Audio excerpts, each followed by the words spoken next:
Wisdom, chapter 17. For your judgments are great and hard to interpret. Therefore undisciplined souls went astray. For when lawless men had supposed that they held a holy nation in their power, they, prisoners of darkness and bound in the fetters of a long night, kept close beneath their roofs, lay exiled from the eternal providence. For while they thought that they were unseen in their secret sins, they were divided from one another by a dark curtain of forgetfulness, stricken with terrible awe, and very troubled by apparitions. For neither did the dark recesses that held them guard them from fears, but terrifying sounds rang around them, and dismal phantoms appeared with unsmiling faces. And no power of fire prevailed to give light, neither were the brightest flames of the stars strong enough to illuminate that gloomy night.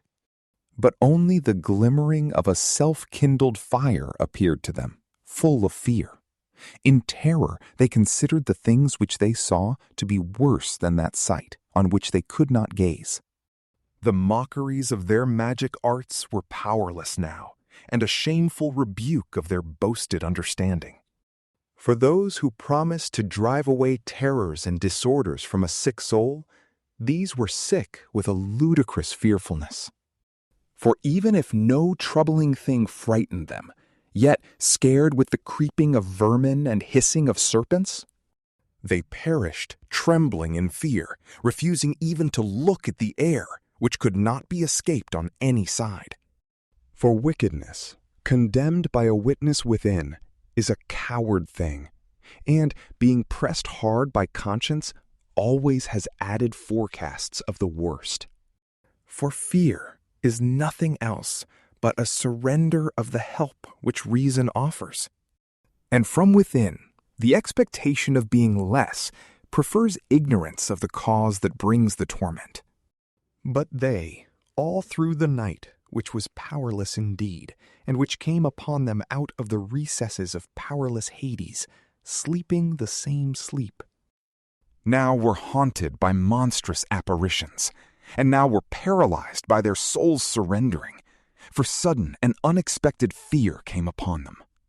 So then, whoever it might be, sinking down in his place, was kept captive, shut up in that prison, which was not barred with iron.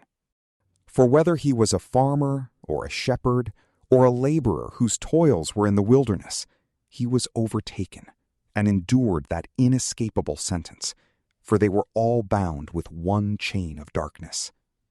Whether there was a whistling wind, or a melodious sound of birds among the spreading branches, or a measured fall of water running violently, or a harsh crashing of rocks hurled down, or the swift course of animals bounding along unseen, or the voice of wild beasts harshly roaring, or an echo rebounding from the hollows of the mountains, all these things paralyzed them with terror.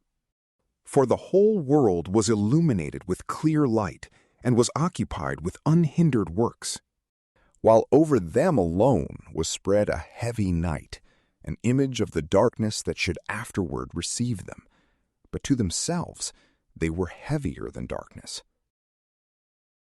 From PrayLamp, peace be with you.